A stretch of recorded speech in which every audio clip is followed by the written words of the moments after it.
Hello there, I'm Scotty. You're not, and continuing on my binge, I guess, of movies that I'm only reviewing so I can cover their sequels later. It is The Hangover from 2008, 2009. I was close. 2009.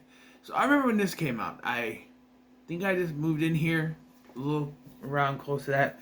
I actually went to the theater to see the second one, not this one, because I wasn't going to the movies yet as much as I would later. But I remember when this came out, it was big. It was like a big hit for Todd Phillips, who directed the film. And will go on to direct the two sequels and the piece of shit Joker movie. I'm sorry, I'm probably the only person in the world that hates that movie, but it's not a Joker movie. I don't have times I have to say it. People will praise this thing. It's not a Joker movie. It's basically Taxi Driver with a guy who dressed up like a clown. It's not a Joker movie. It's not Joker at all. Stop praising it. It's a terrible movie. Anyway, his directing wasn't bad, and Joaquin Phoenix's performance is not that bad. But what always pissed me off about that movie is that it's not a Joker movie. It's something else with some Gotham stuff put in so they can call it Joker. That's what it is. Anyway, this is The Hangover, and it follows three friends, or four friends technically, but it follows Doug, played by Justin Bartha. He's getting married, so they go to Vegas to celebrate, to have his bachelor party. And himself, his two best friends, Phil and Stu, played by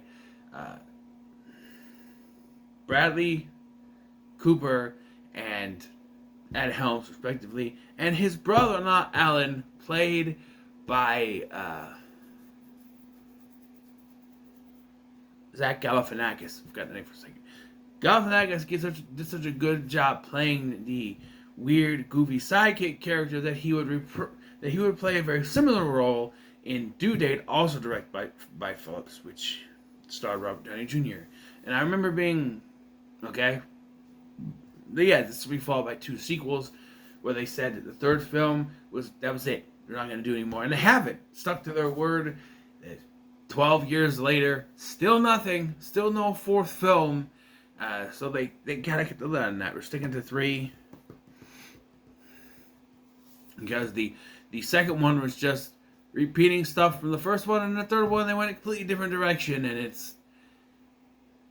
if it didn't have the name Hangover on it and didn't have the characters, you probably wouldn't even be Hangover. But we're talking about the first one today. And so they go to Vegas and they pass out and they wake up and they can't find Doug anywhere. So the search is on for the entire movie to find Doug. What happened to him? And that's the premise of the whole movie, is trying to find what happened the night before and where Doug is. And I'm telling you, before I get into talking about this, I'm going to tell you, if you have not seen this movie, go watch the movie. Go watch it. Do not get spoiled by my review or any other people's reviews. You have to go watch this. Because watching this now, I've maybe seen this about 4 or 5 times. This is the first time in review capacity.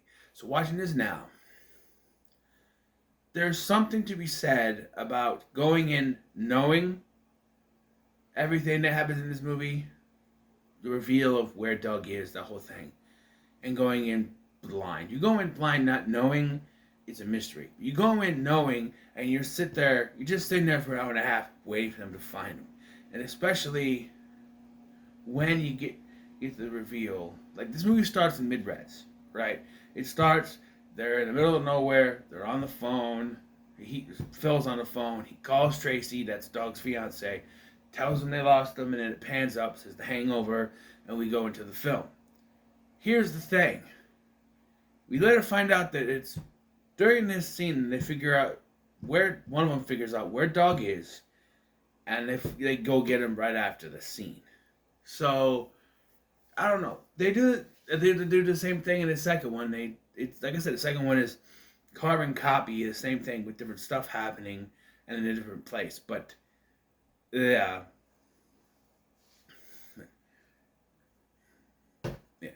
So I'm going to start talking about the movie now. So if you haven't seen it, go watch it. Okay?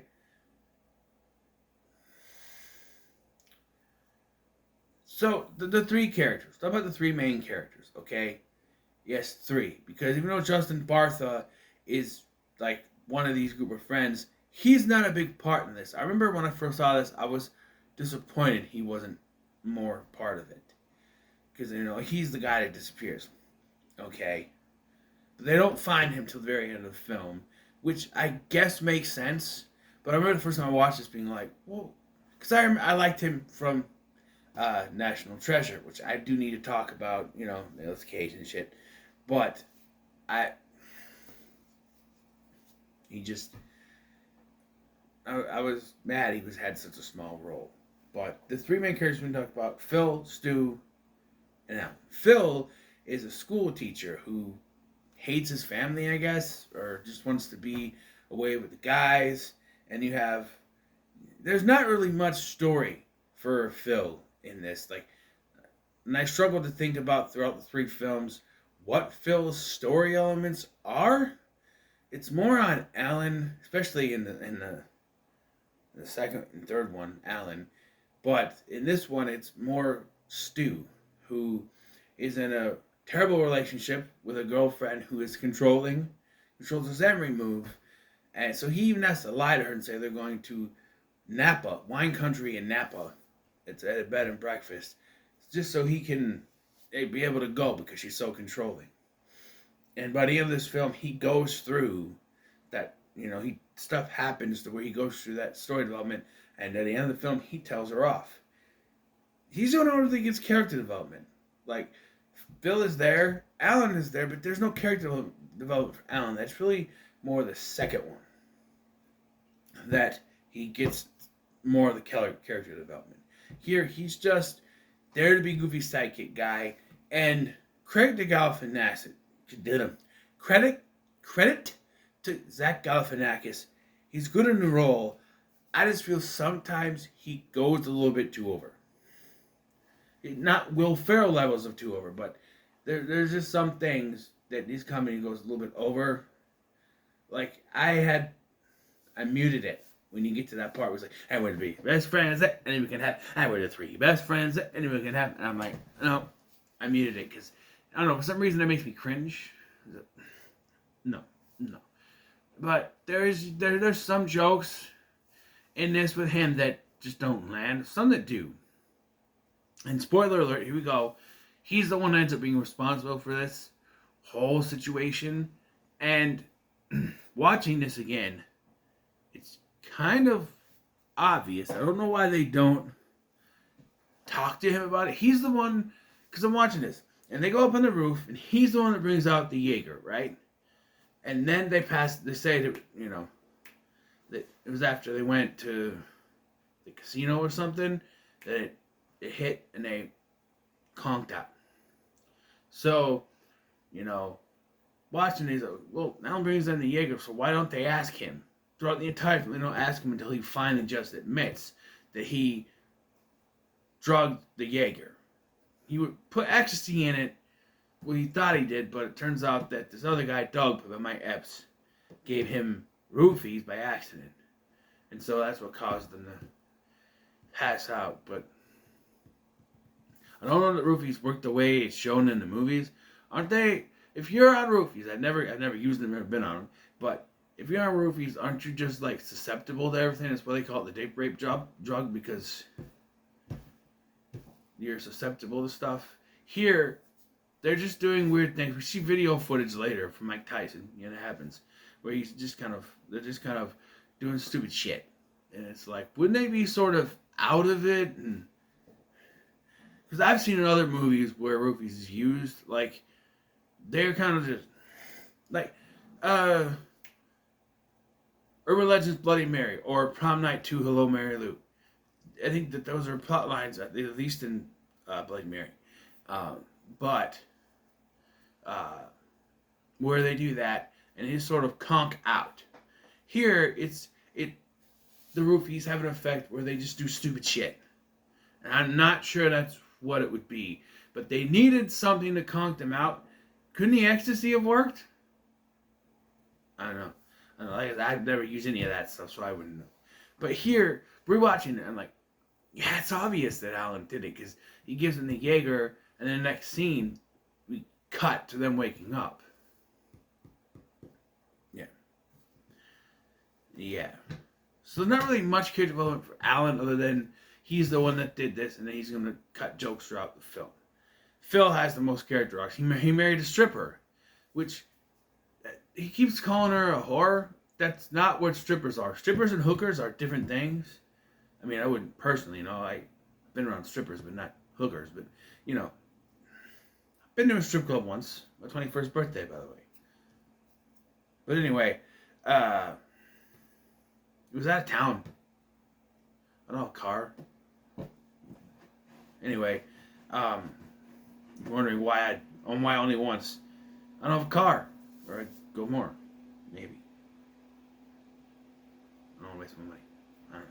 Anyway, once is enough, right? When you're 21, you just want to, And maybe if I ever get married, maybe, go to Vegas, but I won't fly, so that probably won't work either.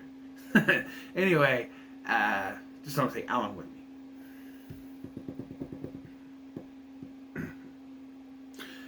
Anyway, so he ends up finding out he's married to a stripper, played by Heather Graham, which it's a nice choice. She's a nice actor. She's a good actress for it. It works. She has the requirements for that. But anyway, they wake up in the suite, and this is where Alan's comedy comes in.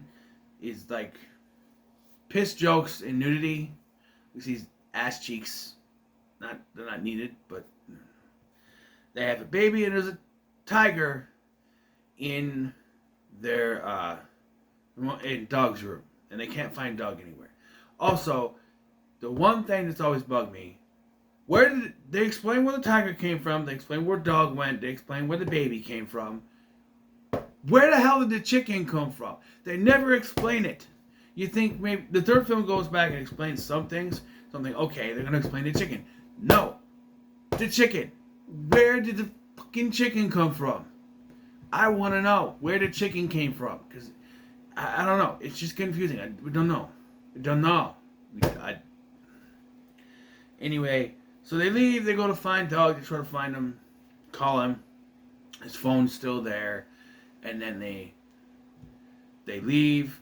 They try to get the car, which is Alan's dad's car, the father-in-law's car, but it's a cop car.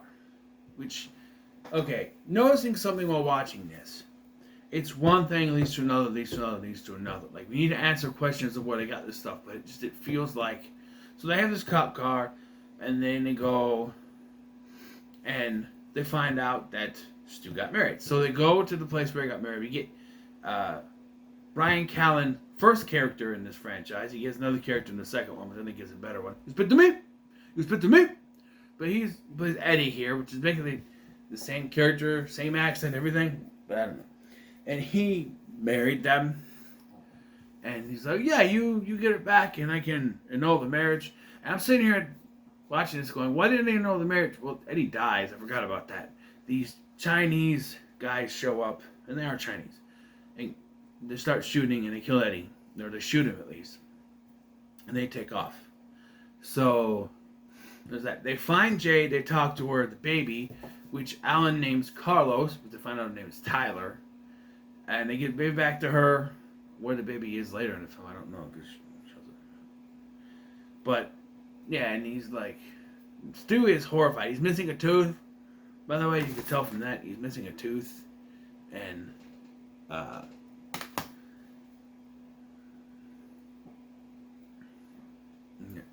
So...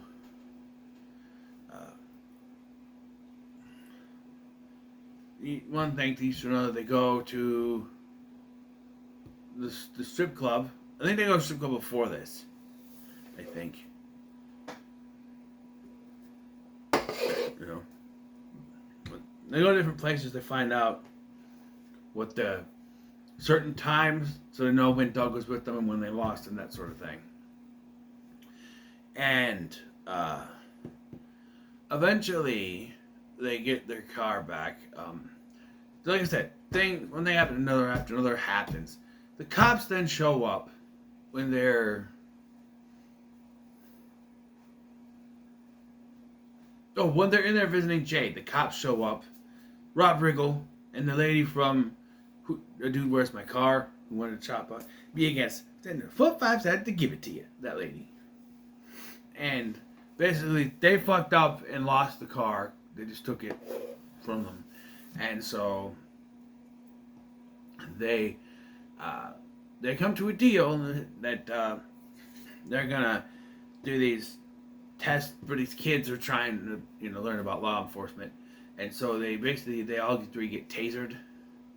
One of them by this kid that Alan made fun of. Alan gets tased by him. So yeah, so they're able to go. They get the car back and they find a Chinese man, Chow, who will become more prominent in this franchise, played by Ken Jeong. And he does come back later, but he's like, "You fuck on me?" I don't know what kind of phrase that is, but he gets like butt ass naked, by the way. A lot of nudity in these films.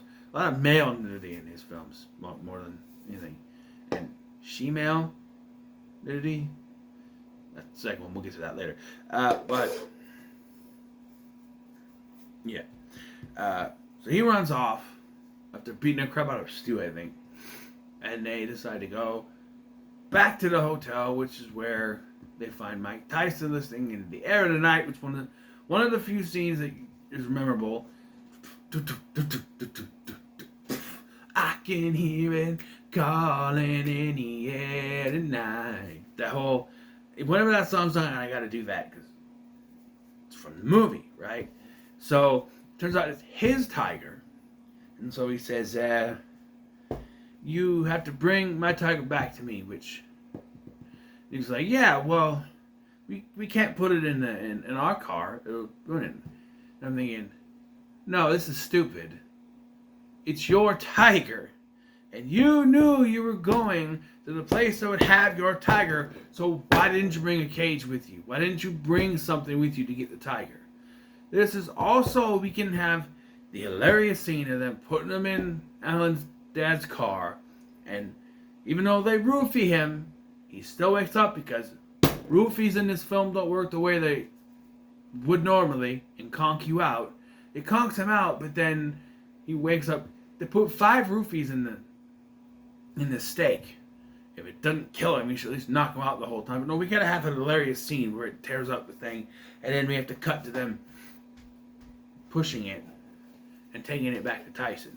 They watch some video footage at Mike Tyson's place, revealing that Doug was with them, and that Phil tried to fight the tiger. To each his own, I guess. But it reveals that he was with them. So, yeah.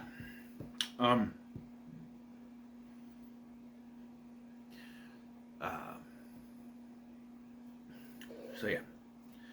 So, while driving back, they are attacked by Chow's men, and Chow was there. Apparently, he was gambling with them, and he won $80,000, which is now missing because Alan took the wrong satchel, as he calls it. Well, they can't find that satchel anywhere, but he's got Alan's satchel, and they need to give him $8,000. So we need to have a montage of counting cards, and I don't remember everything in this film, but the way they were doing it, where they're doing it, and there's people watching, and they say that the pit boss is watching. I mean, don't let them get in trouble. It's just another thing to keep this movie going. Like, every bad thing that happens to them is so that the film can just keep going and going and going and going. Like, they get arrested, so we can keep going that avenue. Find out about the cop car. And then they have to go Mike Tyson. Even though Mike Tyson could have brought his own tiger cage, took his own goddamn tiger home. No, they have to do it so that we can keep going with this movie plot, and we can keep doing that, which is like, I don't know, I enjoy this movie, but there's issues. Anyway, so they set up this thing where Alan and Stu parodying Rain Man, which as soon as, if I'm one of the guards there and I saw that, I'm like, okay, he's going to count cards. We got to watch him. But he's doing it, and then Stu and Jade show up, playing other people. And then because Jade, they start to notice something's going on, and then Jade pretends to fall over to distract him, and they're able to get away. And they win 82,000 something, and meet in the desert because Chow claims to have Doug. And again, this is, if anything, he should have actually had Doug. But two things here. He doesn't have Doug because they need to have the big twist. But also, the one thing that makes you know it's not Doug is because we haven't seen the scene yet. We haven't seen the scene where Phil calls Tracy. So we haven't seen that yet. So can't be Doug. Turns out it is Doug. Black Doug, as they call him. It's Mike Epps' Doug. Version of Doug. The one who sold Alan the roofies. He didn't know it was roofies, and he says the line, "Oh shit, Marshall's gonna have my ass on this one." Who's Marshall? Well, that we'll have to wait till this third film. Yes. So, after they pay Chow, they get the wrong Doug, and they try to get him to take it back. Basically stuck there. He calls Tracy, and it's during this call that Alan and Black Dog have a conversation. And he's like, well, why do they call them roofies? You take them, and you're more liable to fall. Let's call them flories, because you're more liable to fall on the floor and end up on the roof. And this makes Stu think back to the beginning, because as they were leaving the hotel, they saw Doug's bed stuck on a flagpole sticking out the side of the thing. It makes him think. He tackles Phil, and it says, oh yeah, we're gonna go get Doug, we got him. He's like, I know where Doug is. He's like, what? And as they're driving, he's like, when we left, Doug's bed was sticking outside. Yeah, because we threw it out the window. No, you can't open the hotel windows in Vegas. He's on the roof. So they get there. He's horribly sunburned, which he's up there for a couple days. I guess it would happen, but I don't know. I feel like there's got to be shade somewhere. He seems like he's still out of it from the effects of the roofies, but he's been there for a day or so. So I don't know. Yeah, and so they decide, they have to get back, but there's no flights. Of course, there's not. And I'm thinking, oh great, we're gonna have more shenanigans. Not really. It's really a straight shot back home. But okay, we can drive. We can make it. We can drive. And so Stu says goodbye to Jade. He gets his ring back, and he asks her out. And really, without going into spoilers, the second film is about Stu getting married now. But it's not to Jade, and I feel like it should have been. And maybe in the original script it was, but they didn't want to go too far. Because I feel like if it was to Jade to get married in Vegas again, technically he's still married to her. But at least right now, for the second film. But I don't know. She doesn't come back to the third film, so it's really weird. But anyway, so they take off. And as they're driving, Doug goes, well, this is not all bad. What do you mean? Well, I woke up with $80,000 in Bellagio chips in my pocket. And I'm thinking, well, Doug, why didn't you say that before we fucking left Vegas, man? We could be going with 80 G's. Oh, you got chips? Why didn't he say that before they left? I don't know. But they change into tuxes on the way there, though. And they get to the wedding, and he gets married. And then Stu tells off his girlfriend. Yeah, because there's a whole running thing where he keeps talking about her fucking flight attendant or waiter, whatever. Bartender. It changes every time. But he tells her off, and then they're all free to go. And then the movie kind of ends. Like, it turns out, we didn't really need this scene, but like the car, it was Alan's dad's car. He's giving it to Doug, and he's relieved. And I went, Doug, I wouldn't be so happy. Now you gotta pay for all that shit. Well, he probably would have made you pay for it anyway, but now you really have to pay for it. You know for sure you have to pay for the damages. So he's got the car now. But yeah, it ends with them looking at the pictures from the night. So yeah. But yeah, I enjoyed it. I'm gonna say it's pretty good. There have some issues. Zach Galifianakis' comedy is hit or miss for me, and you know the plot being we got this and this and this and this. And this happens because the plot can hit its that the movie can hit its 90-minute runtime. It just, like stuff happens because like even the whole Leslie Chow subplot didn't need to exist because it doesn't do anything. You take that out, and besides, you know, they could have met Black Doug somewhere else. Like he's like, well, where'd you get the roofies from? And they go to talk to him, and then at the end of the film, or they bump into him somewhere. Like they go back to the hotel because they have no other place to go, and they bump into him, and he's like, oh, hey, Alan, I was looking for you, man. I want to know if you wanted more of that ecstasy. He's like, you didn't get ecstasy, you get roofing. Roofing, what's roofing? Roofies, you get roofies. Oh shit, I'm also gonna have my butt on that. You know, why they call them roofies anyway? He's more likely to end up on the floor than he on the roof, and then it hits them and they run up to the roof. That's all you need to do. The child subplot is only to spread the time out so that she's like, oh, I have Doug. You want him? You come get him. You give me $80,000. No offense. That's how he talks in the movie. But I'm not Asian, so it's probably offensive. I'm sorry. But only for it to not be the right Doug. So the only reason that his character is named Doug is so they could do that bait and switch. But yeah, I still like it. I think it's the best of the three. That's for sure. And it's a fun movie to rewatch. But yeah, so what are your thoughts on The Hangover? Leave no comments below. Make sure to like, share, and subscribe. Thanks for watching. I'm Scotty, and I'll see you in the next one.